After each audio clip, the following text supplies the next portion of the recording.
All right, welcome back to another episode of the Crease Dive. Today is Thursday, February 29th. Happy leap year or leap Yeah. day. Nest, how are you feeling? How was your week? How you feeling? Saw you at the birthday party last week. Yeah. Weird, oddly enough, you told me at the birthday party that you had the flu. I haven't felt great since the birthday party. Oh, I didn't have the birthday party at the flu. I was feeling fire that I, week. I know you were. I know you were. Just coincidental. Doogs was feeling at the party. I had a great night that night. So that was a fun night. But I'm hanging in there, just a little under the weather, but that can't stop us from talking a little lacrosse. I believe McCabe Millon on this episode, so shout out him for coming on. Damn, Doogs, that was a spoiler. I thought that was the intro. No, I'm just joking. Fucking with I you. was like, trying to see that COVID brain. I was like, Jesus, I just ruined everything. No, Yeah. so he'll be on. Yeah, we got a great episode with McCabe Millon. Great interview. If you want to fast forward, don't go fuck yourself. Why would you ever do that? Listen to the entire thing. But yeah, he was awesome.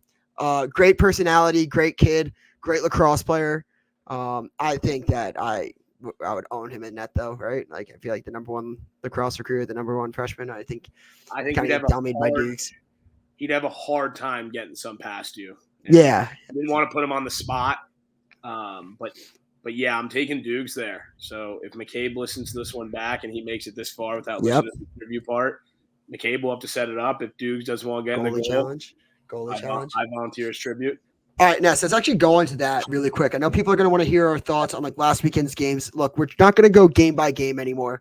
We're going to talk about the big games. I feel like once we go to 2 episodes a week or later on in the year, we'll kind of do, go one episode recap, one episode preview. But who really wants to listen to stuff like that happened basically a week ago? But let's talk topic number 1. Did you see this 46-year-old dad from like North Texas that's playing MCA lacrosse right now? Yes, unbelievable. Basically what I aspire to be. If I had any eligibility left, I would be doing the exact same thing as him. I just think it's crazy that he's playing goalie. You and I both know playing goalie sucks. It's the worst position all of sports.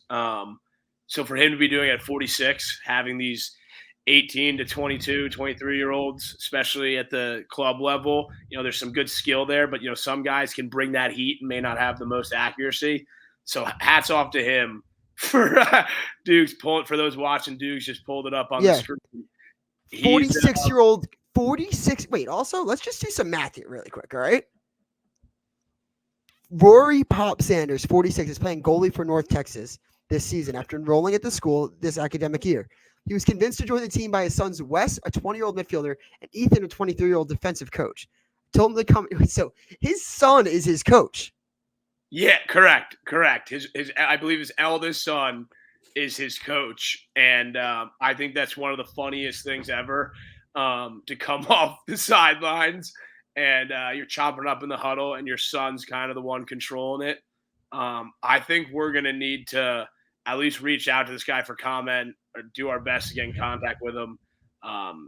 I've heard from people on the internet, his DMs are open. I believe he's answering DMs. We might have to hit him up. But should we hit him up live? Should we hit him up live right now? Yeah, hit him up and see if we can get a comment out of him, or if he's got some time to hop on the pod. I gotta tip my cap to him, dude. It's so gritty. People can say all they want, and people can say, "Oh, he's old, it's stupid, it's club." It's just that the guy's playing lacrosse. He's getting a degree, I believe, and he's playing with his son. He's playing alongside one of his sons, and then he's being coached by the other son. So that's just, if there was a gritty version of Cursed of the Week, it's got to be that guy. He might even need to hop into the honorable mention. Thank you for reminding me. That's something. Again, 46 years old, still playing college lacrosse. I have nothing but respect. Yeah, I said I'd tuck 5 by Buddy so fast he'd be in the nursing home. Some people were thought I was serious. I think it's very fucking cool. I think it's an amazing story, a resilient story. I mean, but if you can't make a nursing home joke anymore for a 46-year-old goalie in MCA lacrosse, then that's not a world that I want to live in. I agree. I mean, if anyone took that one to heart, that's a little much. I'm sure he's heard a lot worse from trolls on the internet or people on the field. And I'm sure at the same time, I doubt any of that shit bothers him. he's a full-on dad. I don't think he's letting comments from anyone really on the internet or on the field get to him. I think he's just out there because he loves the game, and that's so sick. Yeah, we do the lacrosse podcast once a week, like on Rumble, on YouTube, everywhere you want to listen. And that guy likes lacrosse way more than I do. 100%. Not even up for debate. Speaking of a 46-year-old that won't give up lacrosse, let's switch some gears. Philadelphia Waterdogs coach Andy Copelan out. Gone. Stepping down. Any thoughts initially on Copeland stepping down? So I was sort of curious as to what made him step down. I wasn't sure, whether it was, some internal stuff or if he just didn't want to coach anymore. Doogs quickly informed me, he could be stepping I don't know that. I don't know. That's not a fact. That's not a fact. Don't quote me on that fucking shit, Nestler, ever fucking again.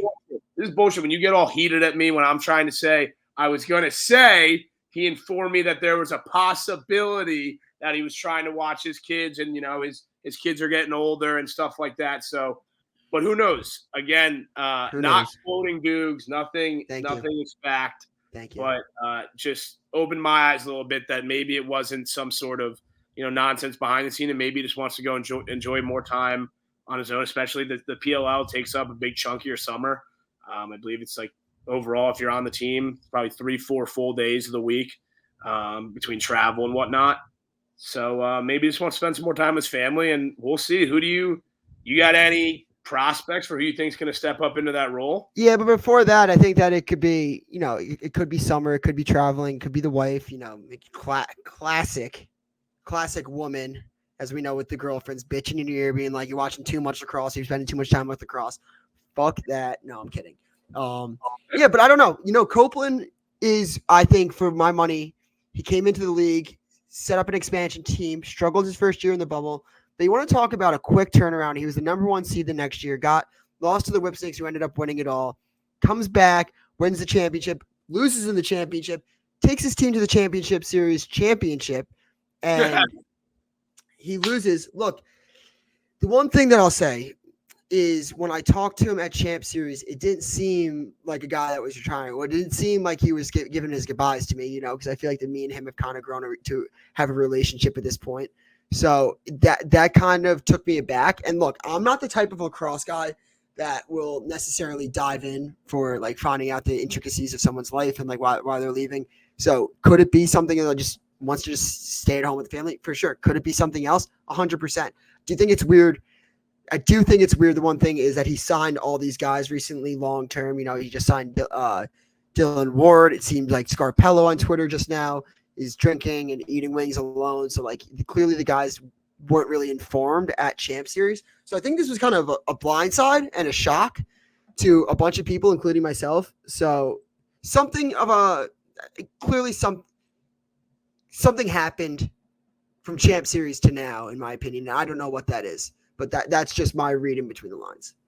I think it's good analysis too. I like the way you think, Dukes. I might have to get Scarp on the line and see if he's got any insider intel for us. But knowing him, he'll keep it in house. That's a guy's guy right there. Right, and that's the culture that Copeland built. And I will say, we'll talk about some guys that prospects for who should take over as the head coach. But for my money, since Copeland came into the league, he was the best GM and the best coach. And I think right now maybe Holman has has just stepped up into that. But yeah, I think that Copeland was. It's a big loss for the league. I think that's all I'll say. But yeah, I'm gonna miss him personally. He's a great guy, great coach. So yeah, let's just dive into it. I know he's going to be a part of the coach search. It's kind of late, if you think about it, it's March. So April, May, they have 2 months until training camp. Memorial Day is way closer than he thinks. So who's some people that stand out to you that you think the Waterdogs should hire? And it's got to be somebody that can keep the culture that he's built. Do they keep it in house? I mean, this is a little bit of a sucker one, but I know it's been done in some sports and some movies, but It'd be great to see, D. Mitty Scarpello hop into a player coach role. But at the same time, realistically speaking, I don't know if I have any names on deck to fill that role, at least with the question you're asking, to keep that same culture. I think every coach is different. I think he sort of built that culture, and the guys who are in the locker room, the players on the team, are going to do their best to keep, the good versions of what he instilled in them. But I think whatever coach comes in there is kind of going to do it their own way. I'm curious if an assistant from another team is going to pop over, if they're going to, bring up one of their assistants. I'm personally not too sure how the whole head coach free agency works in the PLL. I think this is relatively new territory. I wonder if we can get a number on how many head coaches have stepped down / been like switched around or fired.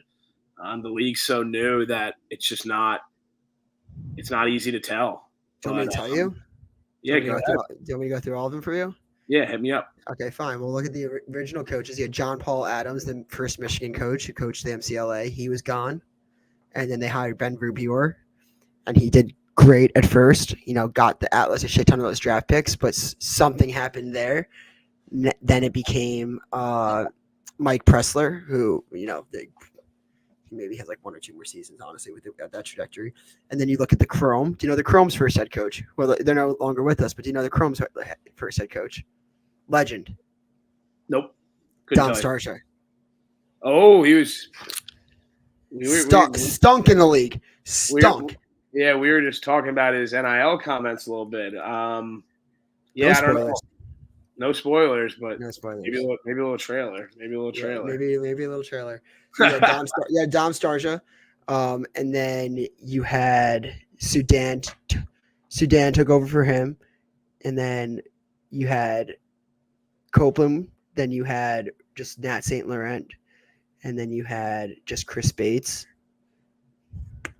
That might be it. Let me just pause really quick and just look at the teams. And then you had just Stagnita, and then you just had Towers. So, yeah, you just had – I think there's a couple turnovers. The Atlas have the most. They're on their third head coach. And the Atlas are on their second, who were originally the Chrome. But, yeah. Oh, and the Cannons. The Cannons had Quirk, now they have Holman. So that was the last one. But, yeah, there's been a couple. I think it's also tough. I mean, like, look, you're telling families to – dads, you're telling grandpas to take away time from their family to travel every single weekend. It's tough. And to do that for a long time, it's a big sacrifice. I just saw a quote yesterday. It's like, if you're lucky, you get 75 summers. You get 75 winters. You get 75 summers. Take advantage of every single one. So, like, it's at some point, it's like, how many times do I want to take a fucking flight going from LaGuardia to Dallas to coach lacrosse? And I want to just sit on the fucking beach and have a nice Corona in my hand while watching lacrosse on like my iPhone, because you can literally watch PLL everywhere. Thank you to ESPN Plus. But that was just one thought I had. I think for the Waterdogs, I think that in the offseason, we're talking NFL. Bill Belichick got a lot of rumors to Philly, and they got shot away. They kept Sirianni. Is that what everyone meant? Is Bill Belichick going to be the coach of the Philadelphia Waterdogs? I have a real question for you, Dukes. What do you think in the real life percentages is the % chance that Bill Belichick would or possibly could coach in the PLL? We know assistant GM something. Yeah, like be involved in the league at like a higher level than just a fan. What do you think that person? I know you're a Patriots guy. I know you're a Belichick guy. Let's be realistic here. What are you going to put the Dukes percentage at? Legitimately, at some point. 45. I love it. I don't think that's that crazy. My brother was in I believe Steve Belichick's like recruiting class, and my dad would see Bill Belichick at all these summer lacrosse tournaments. He'd pop in, pop out. He was just another lacrosse dad at those tournaments, wearing his hat low, his sunglasses. So he loves it. You've seen him even when the championships are in Foxborough. He's always popping out. Usually when Tufts is there, he's back in the boys from up there. I know he's a Wesleyan guy. Vrabel has said it on PMT that like he thinks that Belichick has expressed interest in coaching at some point. I firmly believe it. I think that, if it comes to a point where like there's a GM role and there's a head coach role. Like I couldn't see him taking on the full responsibility of being a head coach and GM. I don't think I could see him having like a volunteer assistant role. I could see him having a larger role like that. Yeah, I'm just happy to hear that percentage because I know you're not pulling my chain or anything. That's a high percentage. I almost went 50. I almost went 50. The only reason I'm going below 50 is because I think at this point, like if he gets hired by an NFL team next year, you're basically closing out the next 5 years. Yeah, he's not going for like a farewell tour in the NFL. If he's going, he's sticking around. He's trying to make a couple more runs. I mean, like could I see him on like the Cannons, and they're located in Boston. Yeah, and he could still like go to the Cannons game and then go to Nantucket, and this is when we're not touring anymore. Like, yeah, I could talk myself into that. That'd be something. You'd have to be if Belichick became a coach, or part of an organization, would it be the easiest decision of your life to officially announce your fandom for that team? So I know right now you're a free agent, if I'm remembering correctly, Doogs. Like, or are you for fandom of the PLL? Yeah, I don't know. Like, I'm fluid. I mean, I'm like non-binary when it comes to like PLL teams. Really, whoever just gives me gear and like who's nice to me at All-Star Weekend, like player wise, like I could be swung very easily. I'm not like people like if you win me money when I bet on you and you're a good guy to me and you don't like treat me like a Make-A-Wish character, just like I don't know, like we get some cool access to these players, but like yeah, like I could be very easily swung. Like just get me merch from like your social team and buy me a beer if you see me at a bar, and like I basically will be in debt for you for the rest of my life. I'll go to war. Like, dude, the Waterdogs I'd go to war for because basically like they just like bought me beer, nice to me, and they got me merch, and they were like it's sick, and like yeah, I feel for them. But yeah, I think Belichick is one. Like legitimately that could like you'll see thrown out there for Waterdogs. I don't know how serious it is. Besides that, there's you have to think it's going to be like a high school coach, a fired college coach. I can't think like do you call up like an assistant coach like Bachlet or Rob Sis? You don't poach anyone from like a different team. I think that's weird. Can you? But like I wonder if you can. I feel like it happens. Like I don't know how contracts work with like even in the NFL. I don't know like you get these assistants that go and become head coaches elsewhere. Like I feel like their contracts aren't like players where you have to wait till a certain year. I feel like if you get a head coaching offer, you can just kind of be like, I'm out. Like if one of the assistants for let's say the Whip Snakes or the Outlaws got the call, I almost feel like it'd be wrong for them not to be able to be like, yeah, I'll go be the head coach. Like here's a name. Want me to throw out a name that I just came to my mind? Hit me. And I'm not, you know what? I think this is going to fucking happen now that I talk about it. I'm like it's going to be Steve DiNapoli, captain of the Waterdogs, was on the first team. He won a championship with them. He has head coaching experience in high school. He's a smart fucking D-Mitty. He's a leader. He has respect in that locker room. The players still love him. I think that Steve DiNapoli could easily become the head coach of the Waterdogs next year. And I think that's I am so bought into that. And I'll fucking say this. If they hire him, that's a championship year one. Wow. I mean, I watched the light bulb explode in your head right there. Yeah, and you think I'm bullshitting? I'm fucking not. Like that. I don't.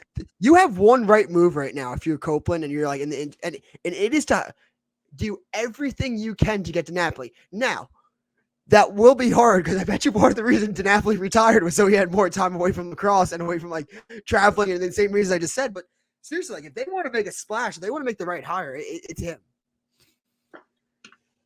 All right, so going off that's a lot of PLL talk. Let's just cover some games that happened last week. Maryland beat Princeton. Who the fuck cares? We saw that coming. Actually, Harvard Bucknell was a sick game at Westport. A lot of games have been like at Staples High School in Westport. Beautiful stadium. I kind of like that. Like so, like you don't have to make teams like travel too much. It's like a neutral field. Don't hate that. But yeah, Harvard had like a game winner with like 7 minutes to go. Hopkins beat North Carolina 13-9. Do you have any thoughts on that game? I mean, I feel like I've sort of been a big Hopkins pusher. I feel like we talked about it early in the season when they came out the gates firing against Denver and they dropped that game. I think Hopkins is just a good team. I don't think they've been I don't think they've been the normal Hopkins team the last 3-4 years. I don't think they've brought that fire. And this year, I think they are. I think that's a good win for them. You saw young Petramala put a couple in for UNC, which was just cool to see. But that Hopkins team's real. I love Coach Crawley down there keeping that offense in order. And you got Chase Erlin in net. You can hold a team under 10. That's a good lacrosse team right there. So I'm on board the Hopkins train. I do too, and I think that defense is legit. Obviously, when you have someone like Chase Erlin, like a fifth-year backstopper who's had success making runs in the tournament, just makes all the difference in the world. We'll see this. We'll see this weekend. We got Hopkins, Virginia. We'll see how legit Hopkins is for real, and we'll see if our guy McCabe. That's a test. Yeah, that's a test. I love it. Shout out to Providence for beating Brown 12-11 also. You were all over that. Yeah, but I was also very wrong about these next two games. Virginia beat Ohio State 14-8, did not cover that spread. Did you cut in and out? What'd you say? No, I said we covered. That was the game we didn't see eye to eye on. Got by the skin of our teeth. I think it was 7.5. Yeah. I like those big spreads. I like the ones that people are scared to take, but I mean, McCabe 3-3, Shelley 2-3, Cormy 3 points, Griffin Schutz, like Jack Boyden, Joey Terenzi, they just fucking light up. Does Boyden shoot the ball normally? And this is no slander. I'm not even trying to slander. It's just like, does he shoot the ball like normally ever? I feel like every fucking highlight I see of this kid, it's a twister, it's a behind the back, it's a shovel. I can't get that one-hander from last year out of my fucking head. I feel like all he does is score just like unorthodox goals, which is all the more powerful. Gross lacrosse players do gross things, and he's dirty. Shout out, we got to give a shout out to the Jersey boys, NJIT, 5-0. NJIT 5-0. Very, very impressive. It's one of the hardest. I think it's for my money hardest place in the country to coach. Let's talk about this game though, Ness. All right, like then we'll get into the McCabe Millon interview. Okay, and then we'll finish up with some previews. But let's talk about this one. What do you got? Georgetown 11, Notre Dame 10 overtime. Thoughts? Big upset. Thoughts initially? Georgetown, a lot tougher than I thought they were. To hold Notre Dame to 10, that's really fucking good. But on top of it, I mean, Notre Dame had a chance to win it. In that overtime, they had the ball. I don't know who shot it, but you can't shoot a BTB in overtime when you're running past GLE. Easy to say for Georgetown, they went down and pumped it in. And I don't want to tell those Notre Dame boys how to play defense, but you got to slide eventually. Kid scored from like 11 yards out. You've one of the best goalies in the country. Make the other team pass the rock to let a kid just run around and then just slip by the short stick. And I thought it was kind of that's going to be a sour taste in Notre Dame's mouth, but at the same time, that's kind of what you might need. I think now they're more dangerous than they would have been if they had rolled Georgetown there. Yeah, I agree. And I think that it has nothing to do. This has zero indictment. Like, people are tweeting at me like, you know what? I don't believe in Georgetown. Okay, like I think they'll make the tournament. I think that they'll do what they do every year. They drop a game that they shouldn't drop. They win a game that they shouldn't win. They'll fucking roll in the Big East. They'll probably split with Denver. They'll make the fucking tournament. They'll lose like by like 4 goals or 3 goals, like kind of fight with them in the first half, then lose by 4 goals, and people will be like, oh, wow, they're so close. Next year, they'll make the Final Four. Georgetown is who Georgetown is. And look, I can't stand, Jordy had this take. I'll pull up Georgetown's celebration, but the ugliest defense in the world by Notre Dame. That short stick D Mitty was just chasing stick all fucking day, didn't put a body on him, gave him the fucking center of the field, squared up, gave Entman no fucking chance. And Entman's my favorite goalie in the country, but he did not play like the best goalie in the country on Sunday. I think that Georgetown just kind of wanted it more. They were the hungry dogs, run faster, but I think that's a good loss for Notre Dame. They can't really afford to drop anymore, but they will be fine when it's all said and done, especially with the gauntlet that the ACC has. but like people want to be like, oh, you don't know ball. Georgetown's got something to be dangerous about. Like they're not gonna make the fucking Final Four. They're not. If they are, I'll shave my fucking head. Whoa! All right, believe me, I'm with you, Dukes. I'm not gonna put my hair on the line because I don't have much of it. But no, I think it's not even disrespectful to Georgetown to say that. It's more so just a tip of the cap to the teams like Notre Dame, Virginia, Army, Syracuse. Duke, like Duke, Notre Dame, and Virginia. I think you made a take like this last year that those three teams are going to be in the Final Four.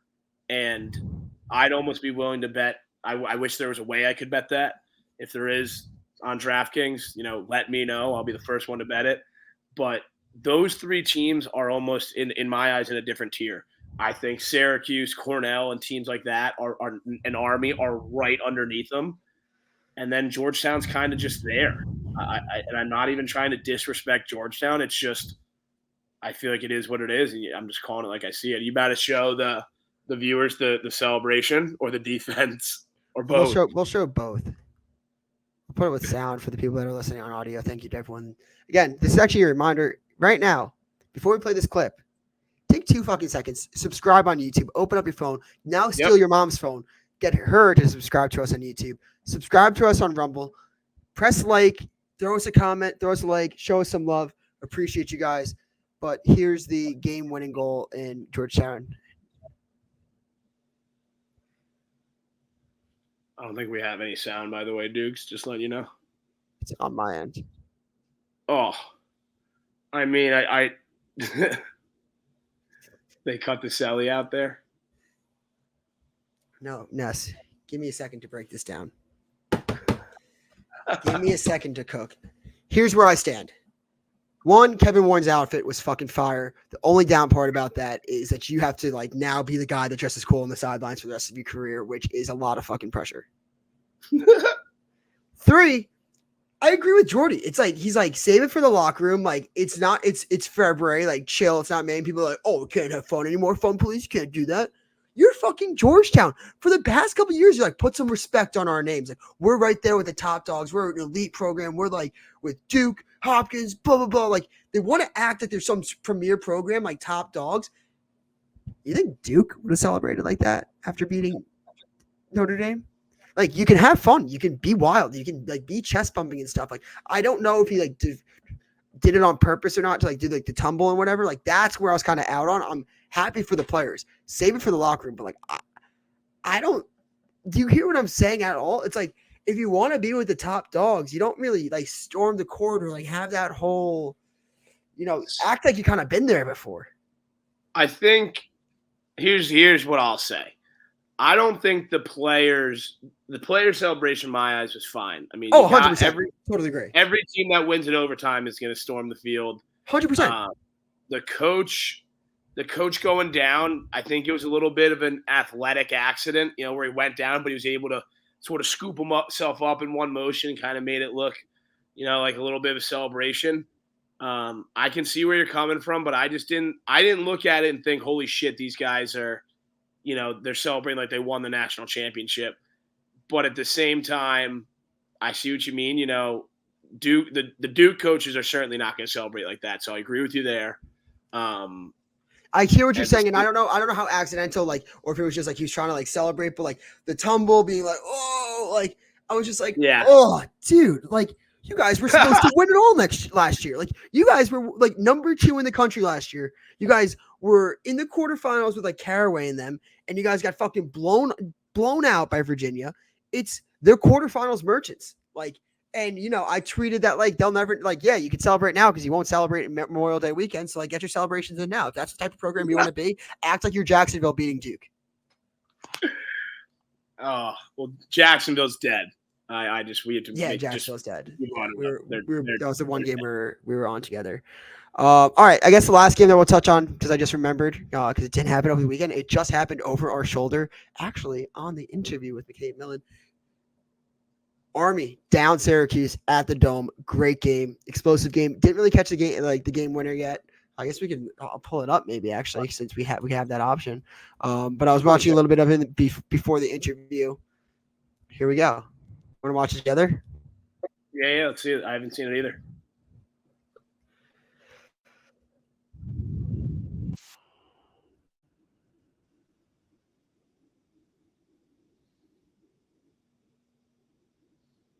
Oh my God. He just rocked him just back and forth. And you know what? That's so tough. Syracuse, Gary Gate. I used to talk shit about Syracuse. I love actually watching this team. It's a shame that they lost 2 fucking heartbreakers. Was their first one? Maryland was in overtime too, right? Yeah, that was the one we talked about when the call was no goal. They got it reviewed and then they came out and just fell asleep on the ride. And it's got to. I've played a lot of overtime games. I've lost them. To be at that level, to play in that setting, to carry the torch the way Syracuse has to carry it, and to lose heartbreakers, that just has to hurt more. I'm still in on Syracuse. You know, we're a sneaky Spallina podcast. Well, that changed. I mean, we may be a Millon podcast. Might be a Millon podcast now. I mean, we can be both. I wonder. I feel like those. We're guys, a lacrosse podcast for sure. Yeah, we're just fans of the game, especially the super, super, super nasty kids who are all under 20 years old. We're grooming American. Yeah. Like if you're like Schellenberger, you know, he's done it all, but he's like almost too close to us in age. We're like, you know, we'll just cheer for Spallina and Millon. Too old. Yeah. If you can buy you have a COVID? You're too old for me, buddy. Yeah, and I'm like the biggest fan of COVID years, but you got to draw the line somewhere. But no, those guys in Syracuse are definitely hurting, but I'm not worried about Cuse. I feel like they lost those 2 games to 2 really, really good fucking teams. Maryland, you know, Wagon and Army. I think Army's been on a lot of people's radar this year to watch out. Kind of seen them a lot on Twitter. It's like sneaky team to make the Final Four, like sneaky team to win it all. I'd like to say that. Sorry to interrupt you really quick. But at what point is a sneaky team not a sneaky team when everyone picks a sneaky team to win the sneaky championship? I feel like you're a sneaky team unless you're one of those I guess blue bloods that we talk about. Like if you're not Duke, Syracuse, Virginia, Notre Dame, or Hopkins, you're almost a sneaky team. Is Georgetown a sneaky team? Like Georgetown sneaky. Like Georgetown. See, that's it. That's it. If you want to be a fucking sneaky team, Georgetown, that's exactly right, Nestler. You just fucking light bulb went off. If you want to be a sneaky team, you can celebrate like that. But sneaky teams don't celebrate like that. Yeah, I mean the boys in the Army boys were ripping their gear off and run down the field. I respect it. I mean, well, no, that's like being excited after an overtime game. I'm not shitting on the fucking Georgetown players. The Georgetown players can celebrate however the fuck they want. They're playing. I just thought the coach is the coach has been there for so long that he's the one that's like built up this program. Like these players should be excited when they get a big win over the number 1 team in the country. It's just like. Yeah, I don't know. I thought that the Georgetown coach, like Warren, like doing like flips and turns on the field was just a little fucking weird. And again, it could have been accidental, and I take everything back. But like from my point of view, I was like, oh, that was a little weird. Yeah, dope ass fit though. Just to be clear, like Duke said, dope ass fit. All right, let's move this along a little bit. Up next, we have our interview with McCabe Millon. All right, here we are with McCabe Millon, freshman attackman from the University of Virginia. McCabe, thanks for your time. How's it going? It's going great. How are you, Doogs? How you doing? Good, man. Not too shabby at all. Congrats on success so far in your freshman year. Appreciate it. Be some exciting stuff. The date is February 28th, by the way. We're recording on Wednesday, and Michigan is still trying to figure out how to stop you on the picks. That was one of the funniest things I think that I saw this season so far. They were just struggling so much. But how has it been at Virginia so far for you? It's been awesome. I mean, this place has been so sick so far. I think one of my favorite things about it is just like, how you can get everything. It's great school, great lacrosse, great social life. So it's been a lot of fun so far. And, just so grateful to have the guys on the team, like such great guys. And it's been a lot of fun so far. Yeah, you were the number 1 recruit coming out of high school, and it's become a trend. I know your brother's the number 1 kid in the class of 25. He's going to Virginia as well. Is there some sort of cult where every single number one like person that's ranked by Ty Sanders inside lacrosse is just like, yeah, we have to go to Virginia. And what's the group chat look like? Like, how easy was it for someone like Schellenberger and Schutz to just be like, you have to come if you want to win a national championship? Yeah, I think like that really plays into it. And when you look at the, guys who have come through here, you're like, well, damn, like I would love to be a part of that and would love to try and win some national championships with guys like that. And, I think a lot of it is attributed to Coach Tiffany and his recruiting and, what's going on here. So I think it's definitely really cool. Like, guys like Dunkel coming in and Brendan and it's definitely sick having such a cool, such highly recruited guys coming in. But yeah, it's definitely funny when, you see another guy commit and you're like, oh, yeah. Yeah. And it's like an unspoken of thing in a way, like nobody really wants to have the conversation yet, but I think the wheels are starting to turn on it. Every single number one is going to Virginia, and for good reason. You guys are might as well just write them off the board early. Yeah, exactly. So going off that, you have Schellenberger, and I mean, for like your whole entire life, you're from lacrosse royalty. Mark Millen. I actually went to your dad's camps growing up, so sick. This is like a full circle moment for me. You probably, I assume, got like obviously either went to the camps or were taught by your dad. So you're really good at lacrosse. I wasn't a good listener, wasn't a good student, wasn't good at lacrosse. So here I am interviewing you, which is like hilarious. But you were probably the number one guy that got face guarded growing up, had the number one defender. How much easier has your life been where you got someone like Shelley, you got Griffin Schutz, like that just Boyden coming in and you just have all these weapons, and how much easier does it make your life? Yeah, I mean, not only does it make, my life easier, but it's like everyone around. Like, it's just having guys like, being able to walk out there and just know that whenever Shelley gets the ball, he's going to get his hands free and can probably, do whatever he wants, whenever he wants.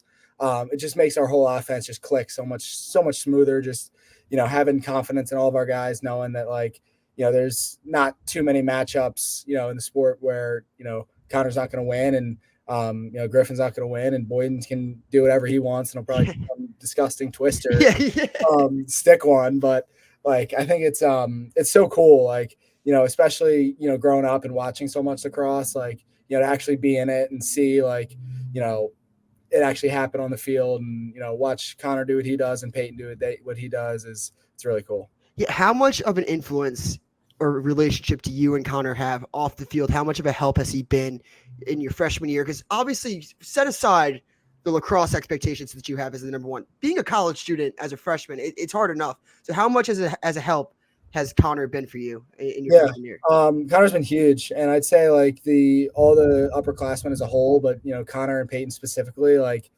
Cole Kastner as well, like those guys just like coming in and understanding like, what it can be like to come in with some pressure and, trying to figure out like, oh shoot, like where's my class? Like, I don't know where my class is. Like, what's the best spot to go get food? Like if you have 10 minutes between class, like, what are you going to do? Like, trying to figure all those little things out as you're trying to find your footing as, in your first fall, as a first year, like tough. So, Connor's been instrumental in just like, making me feel at home here. And, especially with stuff like on the field, like learning, small little intricacies of the game and here and there. It's just so cool to like be up close and personal with that. But then, just the right way to do things off the field is definitely been a huge help as well. So just really grateful that we have like senior leadership on this team that, makes you feel comfortable like that.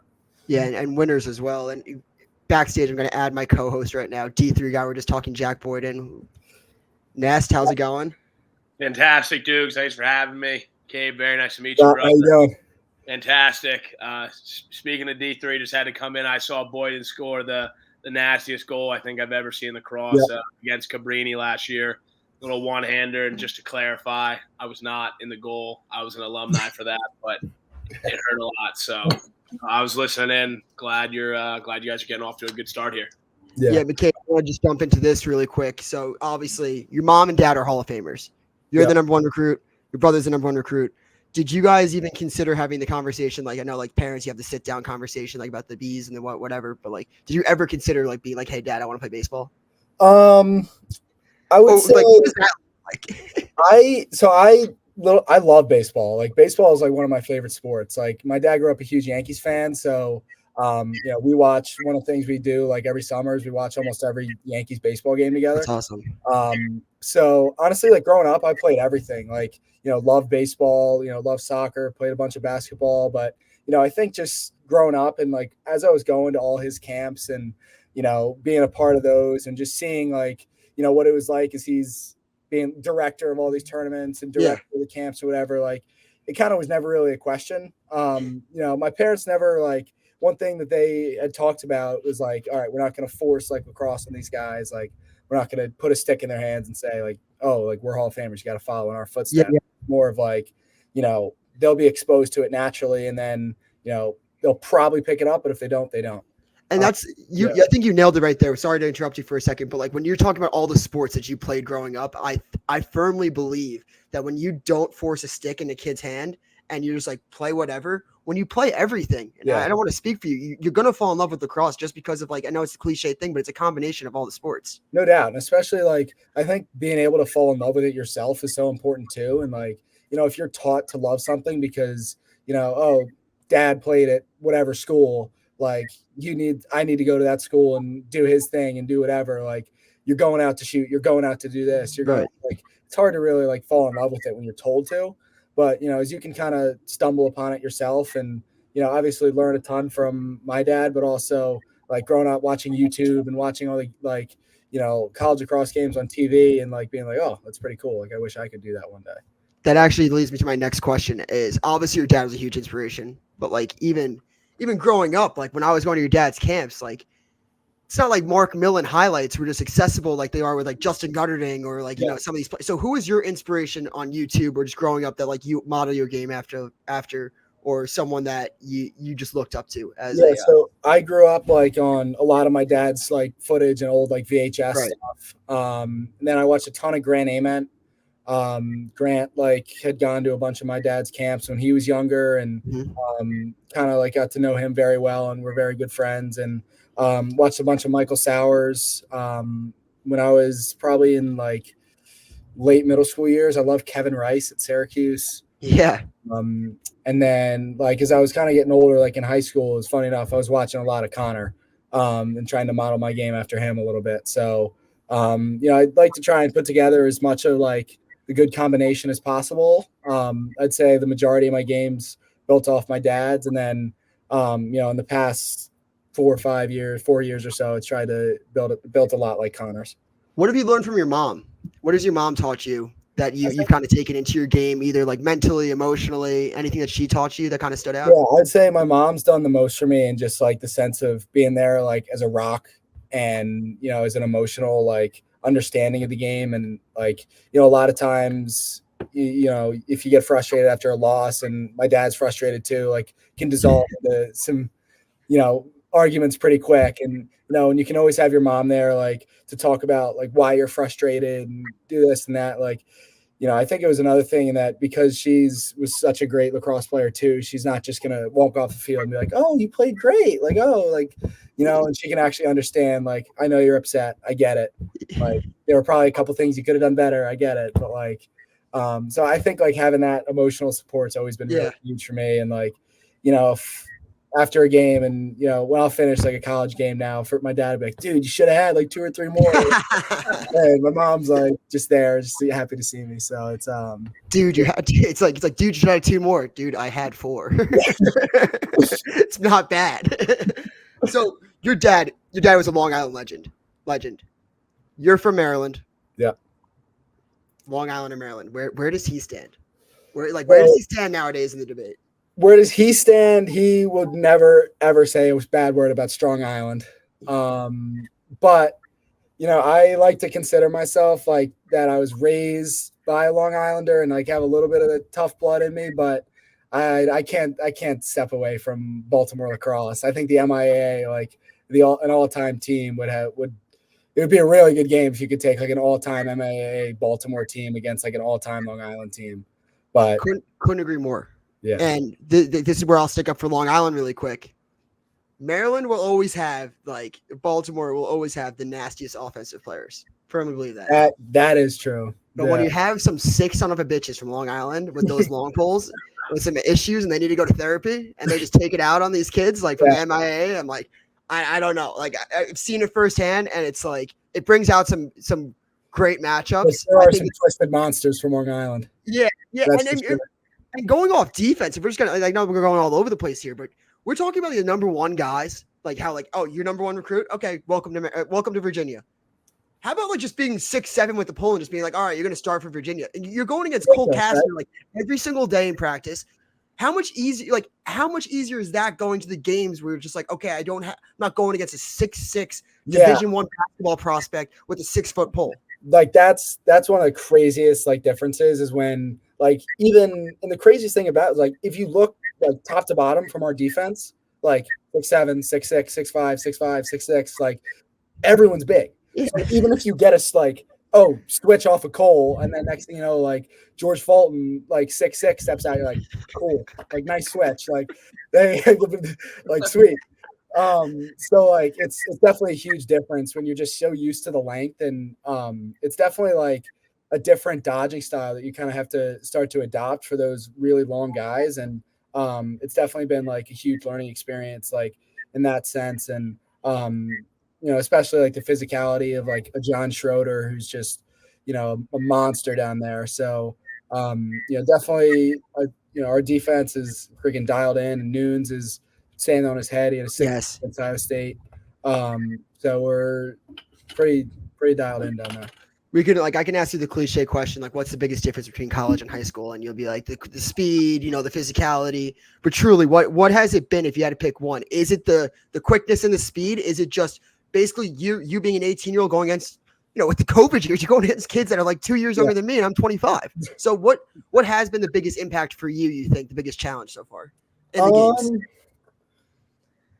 Yeah, I mean, I think it's really like a combination of a lot of things. I think it's like one, and like the biggest one is when you step in, like, I think the confidence that you bring, like you're always going to come in like really not with as much confidence as you probably should. And I think that can like just kind of relate with like, you're stepping on the field, you see 6'7", you're like, oh my God, I'm used to, going against good polls in the MIA for sure, but no one was 6'7". Yeah, nobody from like Long Island or anything. Yeah. I think like the biggest thing is like that guy's like is coming in and being like not as assertive and confident as they should be, and not obviously you're still a freshman and you got to play the right way, but I think like there's a fine line with that. And then I think it's so cliche, but the speed really is different. Mm-hmm. And it's seeing slides happen and fills happen before they actually do, or knowing where they're going to come from. And, I think probably the single biggest difference I'd say is just like the complexity of our scouts, like against opposing defenses. Like, I'm, used to McDonough just working like, all right, here's what we're going to do on offense. Like they're going to try and stop us. Let's not let them stop us. Which is a really fun way to play, but and they didn't last year. but not necessarily viable when you're getting to the next level. So I just think like the intensity of like scout work and film and whatever is definitely a new step, and I've definitely like embraced that new piece of my game, I guess. You going off of just recruiting and everything, you were kind of the first class, I want to say, that kind of had the NIL, right? Yeah, like kind of. Like it was when it was first like kind of like breaking out. So what did that look like for you in the sense, coaches always tell you like why you should come to them, but then once you realize that they're selling the school to you and they want you, are you kind of asking them back like, what can you do for me, or what does the NIL landscape look for the number one recruit in high school? So I guess for me, I was probably just a class early on like getting that full, like, what can you do for me type of thing. Okay. In my experience, it was a little bit more like, we're looking at sometime down the line, guys can get this instead of like, a little bit, it's a little bit more aggressive nowadays, but it was a lot less spelled out. It was just more like people really kind of stepping around it because no one really understood what it was going to be like yet. Yes. So I would say I probably like just missed the cutoff by like a year or so, where like that would have been like, a bigger part of the recruiting. But, for me personally, I was a lot more focused on, a school as opposed to, money, just because I thought at the end of the day, like, I think I put everything, my heart and soul into lacrosse, but I know there's going to be a lot more to my life than only that. So I really wanted to be in a spot where I knew I was going to be really happy. Yeah, it's a great answer. I think that's if any high schoolers are listening right now, which I doubt they are. I mean, I feel like our podcast audience is 30-year-old washed up D3 guys. But yeah, that's a great answer, because I saw even Starja might have tweeted about it. How he was. Did you see that tweet where he was basically saying that kids will be like, "Hey, coach, can you give me this? Can you give me that?" And it shouldn't ever be that. That's what I love college sports, but it sickens me. And I mean, we're actually watching Syracuse in the back. I saw that, and I know there was Joey Spallina, and I mean even you, Shelly, all these forefront of the names in college lacrosse. You guys can do so much for NIL, and it's kind of refreshing hearing an answer where it's it's not really what I'm about. Yeah. But going off that, I would love to talk to you about. So you're a freshman now, right? So you graduate what? 28? 27. 27. Perfect. LA 28 sixes. We're talking about the different styles of speed and everything. How much does sixes intrigue you as an attackman? And we're talking about you getting pounded on by these 6'7" pulls, getting a shorty. Oh, you probably haven't seen a shorty since you were in first grade. I know. It's sick to watch. It's so much fun to watch. So fast paced. I definitely think it's, that LA 28 is something that's really, really cool. I think I remember all the way back when I was younger, hearing lacrosse can be in the Olympics, and be oh, no way, whatever. And then now here we are. I think it's definitely something that's really interesting. And I think especially being used to going against guys with crazy reach, seeing a short stick all the time, and, being I love the nature, being competitive and being able to go down, play a little bit of defense if you need to, I think that's all really, really interesting. I actually haven't gotten a chance to play much of it yet. And I would hope to play sometime full organized sixes at some point. Well, that's interesting that you say that, because that was kind of my thought process for you is, we don't have to jump around it. If we're just on the projection, 4 years from now, you could definitely be considered for the sixes team, especially 1 year out of college, should be in the PLL, whatnot. Would you consider playing over the summer? How would that work out for you? You're almost at a disadvantage that Sowers is playing right now in the PLL Champ Series. All these guys are getting their shots.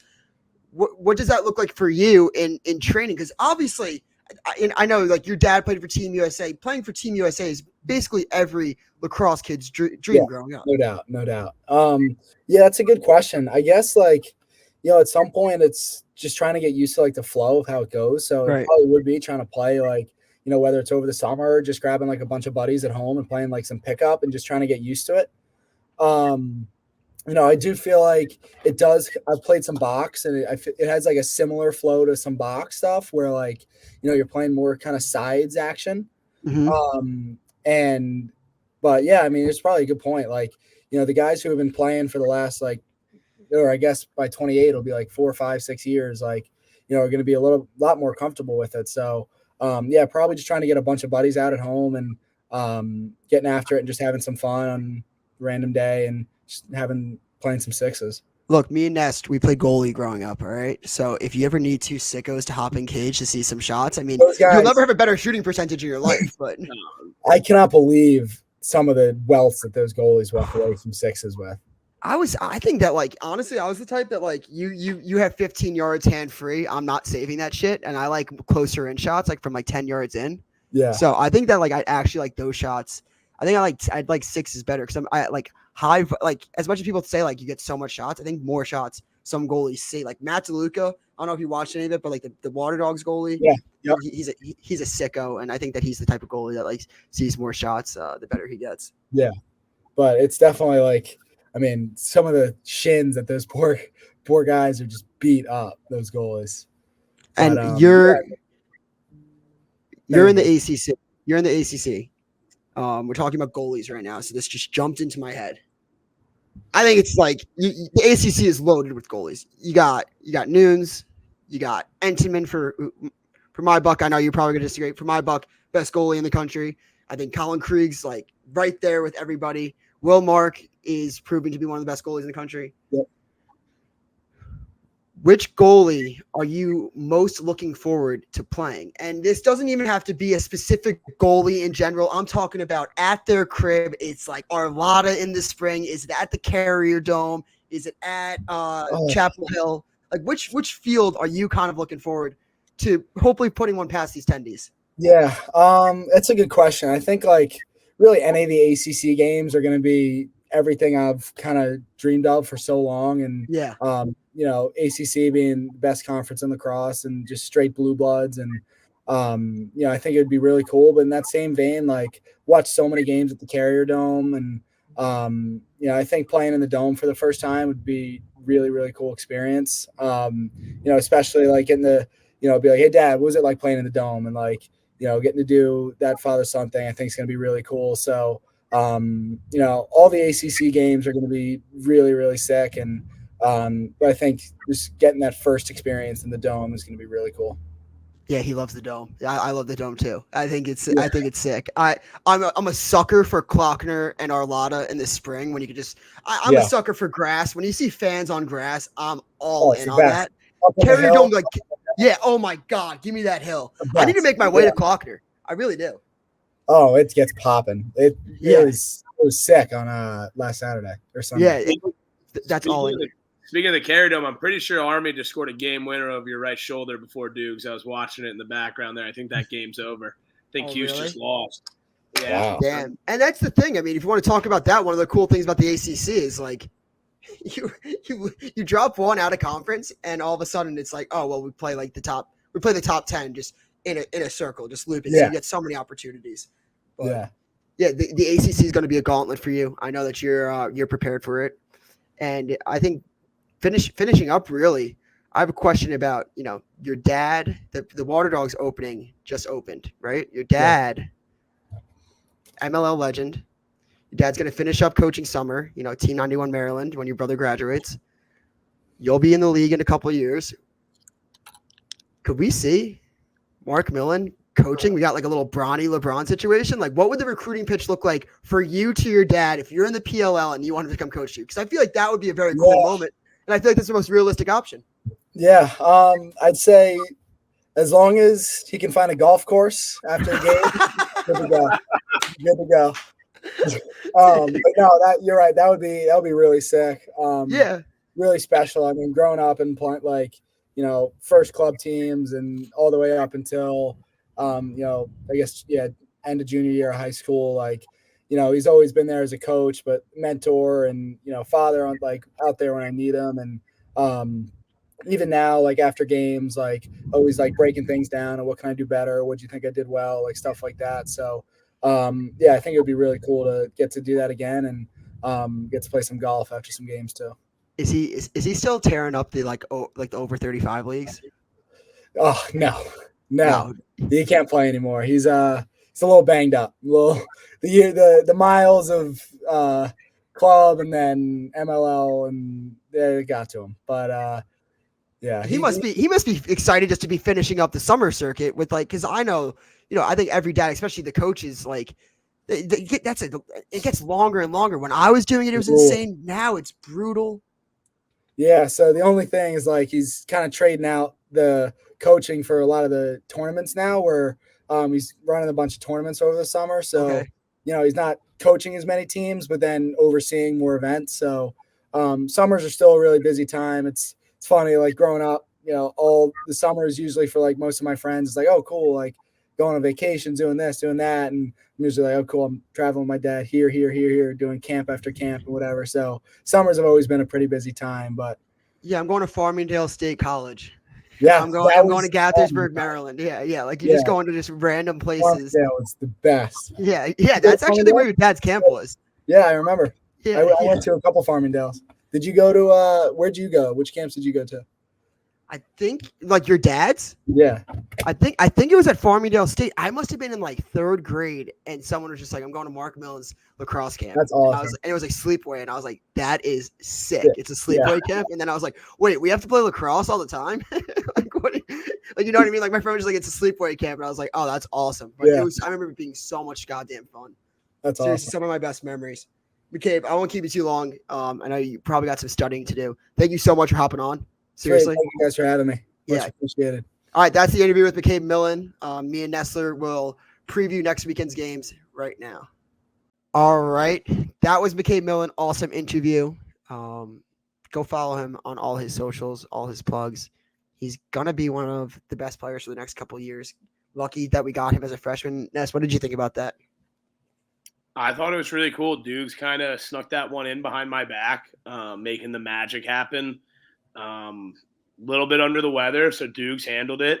But a big one for me is McCabe Millon with an instant follow back for Nestler. That's big for my brand. It's wow. All right, we're McCabe Pod. We're McCabe Pod confirmed. I didn't want to.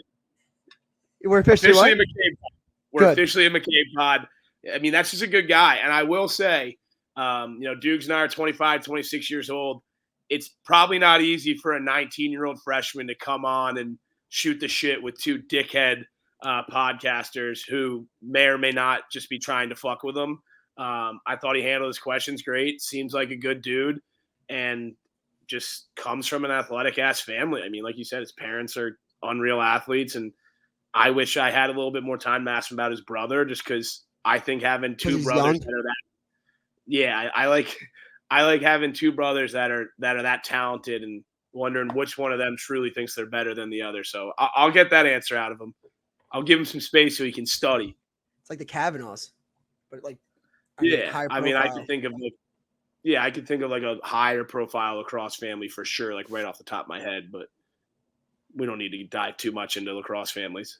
If you think it's crazy, what? You think it's the Curse? What is the like premier lacrosse family? Yeah. Yeah. I don't even think it's close. Don't get me wrong. We have Matt Kavanaugh, Georgetown finalist. We have Pat Kavanaugh, Georgetown finalist. You have Brendan Kavanaugh, who played in the PLL. You have Chris Kavanaugh, who is a high recruit, will be a Georgetown finalist at some point. So what do the Curse have? We have 3 Curse in the PLL. We have 3 Curse of the week. No, we have 3. Yeah, they have the most Curse weeks. No, the Curse family, they're now. You want to talk college careers? It's probably the Stanwicks and the Kavanaughs, without a doubt. But as far as the faces of lacrosse, I mean, dude, what are we fucking talking about here? Like, I love the Curse family. I love Colin Curse. I love Connor Curse. I love Cole. I love CJ. CJ was the man when I met him last year in Baltimore. But like, if we're doing that, like the face of college lacrosse, it's Pat Kavanaugh over CJ Curse. Like, that's not even up for. That's fair. Connor Curse played at Villanova. He might as well play at Cabrini, legitimately. Like, he might maybe would, like, and then he went to Rutgers, and like, him playing with Colin, like, that was a big storyline. But still, Matt Kavanaugh literally dunks on them and shoves his nuts over their face over both of them for being like a college stud. Correct. No, I tried saying the college. If we're talking college, but what about pros? Matt Kavanaugh was like on the Outlaws, won MLL championships. Was on the Redwoods championship contending team. Now he's like won a championship series with Colin Curse, game winning goal. Like these, like you hear what you said though. You said he won a championship with Colin Curse. So I know. I threw you a bone there. That's fair. I just think with the way it's shaping up, when there's going to be 4 Cursed all in the league at the same time, it's going to be hard to argue against them. There'll be 3 Kavanaughs hopefully and 4 Cursed, and the best of the Curse is yet to come, just like the best of the Kavanaughs might be coming right now. But we'll see at the next level. I'll tip my cap to the OGs, the Stanwicks, and the Kavanaughs. I got no problem with that. See, I actually think it's the Kavanaughs. I think it's the Kavanaughs like in a runaway.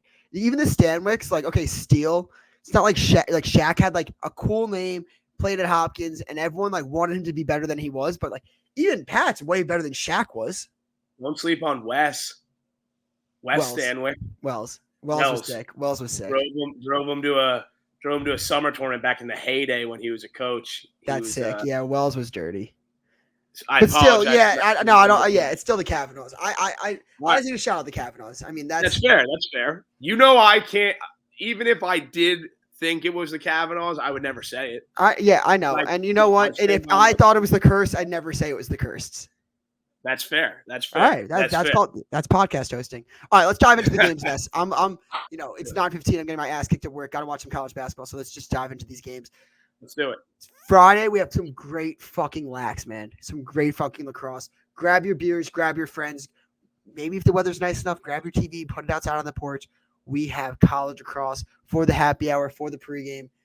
We got Duke -7 at Duke against UPenn. Nest, who you got in this one? You think Penn's got a shot? You think plus 900 money line? You think in the spread? What you got? I'm gonna take the points. I'm gonna take that 7.5. Penn, I think, is almost like underperformed a little bit the last year and a half or so. I think they got this kid. I believe his name's Tyron Walsh. Walsh. Yeah, he's unbelievable. I think that kid's gonna pump some in. I think he's gonna get some apples going. So I'll take that 7.5. But don't get me wrong, Duke's gonna win that game. But I think Penn keeps it close. And if Penn wins it, then so be it. But that's a good match. That's a great Friday. Sometimes there's some bad Friday matchups. I think that's going to be a great Friday matchup. Yeah, and then you got I'm not actually going to go with Duke here until the wheels fall off of this. Like, why shouldn't I expect that Duke just beats the brakes out of everybody? And going 0-2 in those big spread games in the same exact spots last week. Why not? I think that Duke's going to get a little energy. The boys want to go out on Friday night. The boys want to get loose. The boys want to get fast. I think they're like, let's get the backups in. Let's get everyone laid. Let's get everyone some drinks tonight. So I'm going Duke -7 in that one. I think just like that attack line. And let me just shout out Aiden Donanza, the most underrated midfielder in the country from my Bucks. He gets that offense spinning. He gets that offense rotating. He's gets lost in the mix, I think, because you got McAdory, you got Dyson Williams, you got Brendan O'Neill. I think that for my money, Aiden Donanza, most underrated player, midfielder in the country. And then that's at 6 p.m. 8 p.m. on Friday. Another barn burner. Princeton at UNC. UNC's -2. Over-unders 24. Nest, what you got, baby? This one's hard. I haven't given UNC the respect they deserve, and I'm worried they're going to come out firing. So if I'm betting, I'm probably taking UNC. So I apologize to the Jersey boys down in Princeton. But, yeah, I think UNC is going to get them. I just think another team that's sort of almost underperformed, if I had to, give them a test grade. Tough loss to Hopkins by 4. They're going to come out, punch them in the mouth. Spread, you said 2.5? Yeah, 2. I'm gonna take UNC. I'll take UNC given. What about you? I'm going UNC. I still like UNC. I think Hopkins' defense was a little bit more legit than Princeton. I think Princeton's still kind of in a rebuilding year. Great program, great coach. But I think UNC, they're both coming off losses. I kind of like UNC in this spot. I still think that they have better pieces right now and more continuous pieces than Princeton did because of all the guys that left. So I'm actually going to go North Carolina -2 in this one. Love it. All right, let's hop into Saturday. I'm going to name some games. You tell me if you want to talk to them. You want to talk Nova Lehigh? You want to talk Mount St. Mary's Monmouth? Michigan, Delaware? Let's talk about that. That's an intriguing matchup. I like that one. That came off the tongue. I felt it nice. Michigan at Delaware. Delaware's +1.5. Who you got in that one? I'm going to take Delaware just because I think that comment from the Michigan coach in the beginning of the year was kind of like a big target on his team's back. Talking about the gorillas and ripping each other's faces off and whatnot. Delaware just had a tough loss, I believe, last week by 1. They lost to Penn, I believe it was. Mm-hmm. So they're looking for revenge. Michigan just came back and beat up on Jacksonville in the fourth quarter. And before that, I think they beat the shit out of some other team. So, the game they were tested and they lost, and we'll see how they do this week. So I'll roll with the Blue Hens, hailing from Delaware. Yeah, I'm gonna go with Michigan in this one. I like your analysis on Delaware. I think what DeLuca's built at Delaware is very impressive, but -1.5. Thinking Michigan here. Yale at Penn State. Penn State -1.5. Who you got? Yeah, I think that Matt Brandau, however you pronounce his name, I'm going to go with Brandau. He's unbelievable. He's been in college for a really long fucking time. He's put up a lot of points historically. He's got 19 points in 2 games this year. That's absurd. He went against the Colgate team last week and put up 13 fucking points. That Colgate team is not a joke. They've held Penn State. They've held teams to, under 12 goals. I think they're kind of a joke. Really? We're just quick in and out. Colgate was up there, and now they're just back. You were a little louder on Colgate than I was. I mean, they squeaked. They had a lead against Penn State first game of the season. They let Penn State back into the game, and one of the most impressive parts about that game was that Colgate was able to finish it off on a broken play. Since then, what toughness did they bring? They've got waxed by Cuse. They got waxed by Yale. They got waxed by, I think, another team. Like, there's nothing that really stands out to me with Colgate right now besides like one marquee win in like the first week, and that's going to be the rest of the season. I think the Albany win was a big one for those boys. I got to give them a little respect. I don't even have any bias towards Colgate, so I don't know why I was so high on them. I think it's just giving them flowers while I can. But no, I'll eat that sword. I'll be the Colgate guy, and I think this. I just think that Yale. I think that Brando kid scoring 13 on Colgate isn't like him scoring 13 on Cleveland State. Is more so what I was getting at. No disrespect to the boys on Cleveland, but I think there's a different tier as far as where teams are. So. Yeah, I think you're talking about Colgate like they're the fucking like 85 Bears. Like, I think that Colgate's fine. I don't think they're like the worst team in D1, but yeah, I you know what? I actually wanted to take Yale, but now I think just based off this alone, this little tidbit, we have to break up on this. I'll take Penn State plus 1.5 because I think Penn State's like same reason. I think they're going to be a team that like actually gets better throughout the year. We're like, oh yeah, they are good. They just had one off game. Fair. Brown plus 6.5 at Georgetown. Who you got? I mean, Brown's been disappointing. I hate that big spread. Fuck it. I'll take Brown with the 6.5. I agree. It's a lot of points. They've disappointed I'd say horrible losses in a row for Brown. And getting 6.5. Georgetown coming off maybe biggest win of the season, maybe feeling like they can win the Natty, sneaky Natty team. I'll take Brown 6.5, easy. Yeah, I think it's a down spot for Georgetown, and it's going to be a must-win for Brown. Just not even like, for tournament implications. But I think that Brown, this is a morale must-win. Like you almost saved the program by winning this game. You just let the season gets off the rails if you lose this one. So I like Brown plus 6.5, and you know what? If you're feeling fucking dangerous and free on Saturday, take the money line. Take the money line. Sprinkle you know why? Why not? What's 1 it p.m. at? What's it at on draft? That money line is plus 800. Okay. Fucking nice. Hop at Virginia at Clockner. McCabe Millon, shout out you.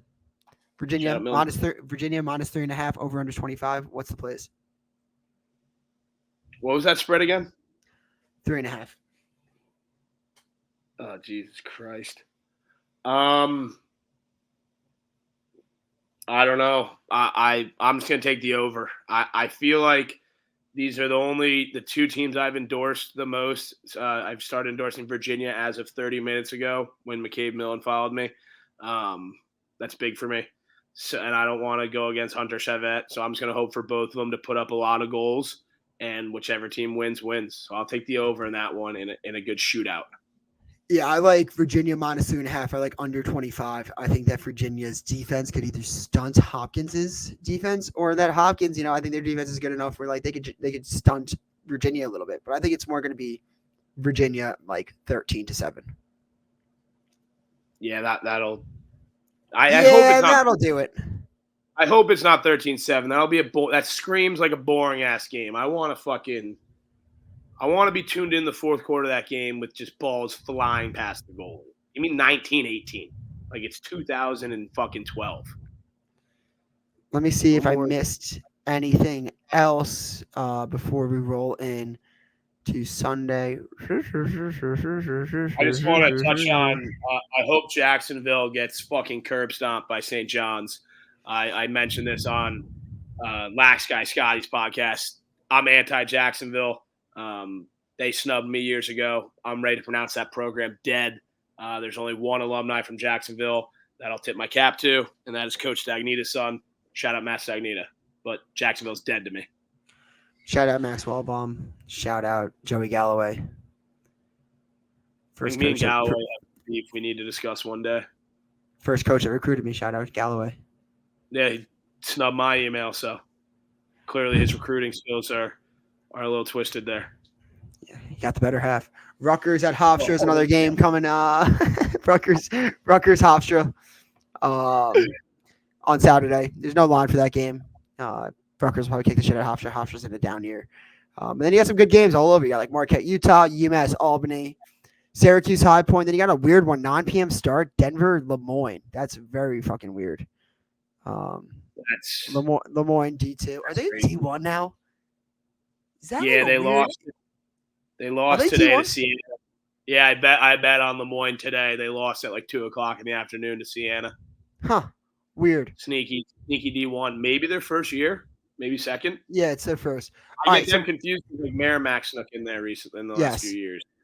Let's look into Sunday. Okay, we have one line or two lines. One line we'll talk about for Sunday. Maryland at Notre Dame. Notre Dame -2. What's the play? Who you got? What you feeling? Over under 23.5. Maryland hangs in every game, and I think Notre Dame's going to win. So maybe I'll just take a money line. I know the money lines are always weird with lacrosse betting, but I think Notre Dame wins. Coming off a tough loss, I think Liam's going to be, sturdy in net. I think that defense is going to come out beating the shit out of people. So give me Notre Dame. I'm always looking for Maryland to lose just because I think they win all the time. Yeah, Notre Dame -2 is my favorite play of the weekend.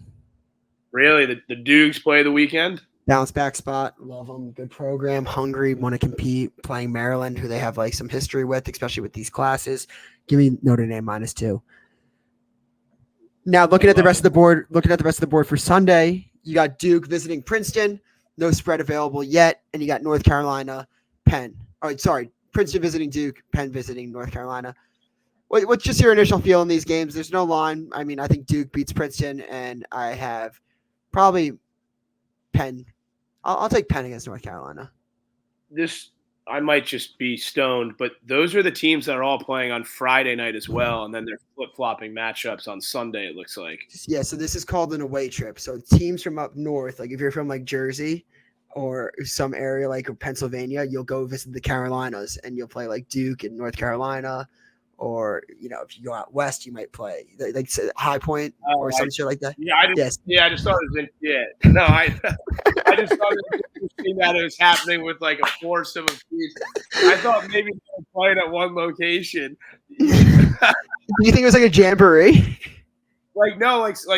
Sometimes they play like you mentioned, like they play like a neutral site. I thought those 4 teams maybe were somewhere, and then they had a day off and they were going to flip flop. If that's the case, shout out Nest for being smart. If not, listen.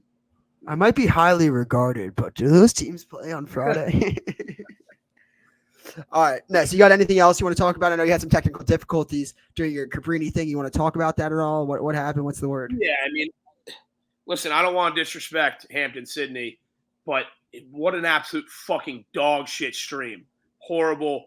The play-by-play guy did everything in his power to get me on. I was so excited. I had my notes. I had everything ready. I couldn't get connected. And then even just watching the normal live stream, it was lagging for all 60 minutes. There was never a single second of the stream that was continuous. It was the worst viewing experience I've ever had. Hampton-Sydney walked away with the win. That fucking stings a lot. We've never lost to them before, Cabrini. But, it's tough.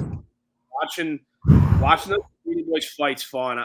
The loss sucks, but they got 14 guys on their bench. So just to see them in games brings a big smile on my face. I know they don't give a fuck about being in games. They want to win them. But at the same time, just as an alum, I got to tip my cap to those boys who are fighting. They got a big one this Saturday for all you D3 guys. I'll be there at Cabrini against Widener. I'll be pouring beers all over my face and definitely going to catch a dub that day. So we'll see.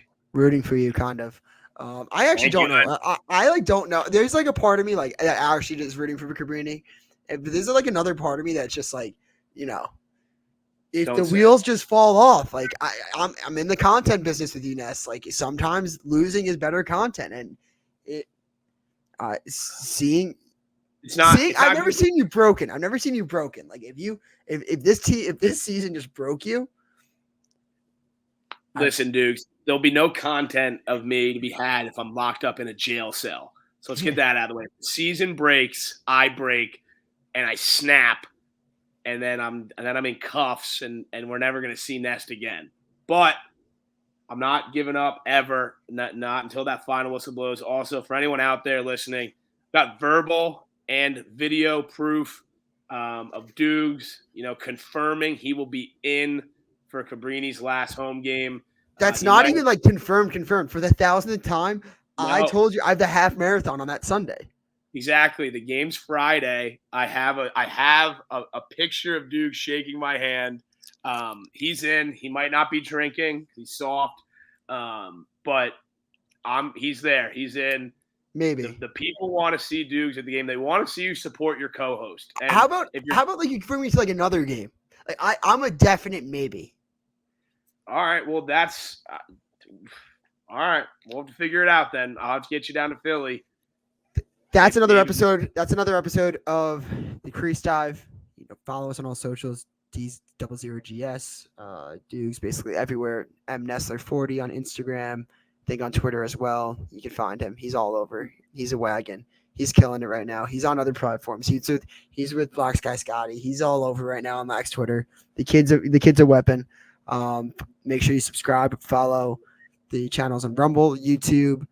Follow us, subscribe on podcast platforms. Thank you for tuning in again. Go. Just quickest curse of the week of all time here. Honorable mention. Shout out our guest, McCabe Millon. 3 goals, 3 assists. I'll be letting him know in his DM. He is first ever honorable mention out of Virginia. Second honorable mention, Matt Brando out of Yale, 13 points. Unbelievable performance. And for this week's winner of the Curse of the Week, we have Rob Pensabeni, Division II Goalie of the Week, hailing from Lenore Ryan. Wow. He's saving the ball at 68% a clip. He let in 3 goals last weekend. He's beaten 3 top 10 teams in a row. And you know it, he is a former Cabrini Cavalier. I'll be sending him his Curse of the Week shirt. We got the shirts. I'll be sending them out to winners. They're royal blue for Cabrini. Let's have some fun. Shout out Universal Lacrosse for hooking me up with the shirts. And shout out Doogs for always having me on here, baby. Crease Dive rules. Like, subscribe, share, tell your friends. Thank you, Ness. Congrats to all the honorable mentions or whatever. Congrats to Rob Pensabeni. Thanks again, guys. Like I said, subscribe, do all that shit. And we'll probably see you next week. Maybe not, maybe so. Be lucky that you had this episode, though. Thanks, guys. Much love. Peace.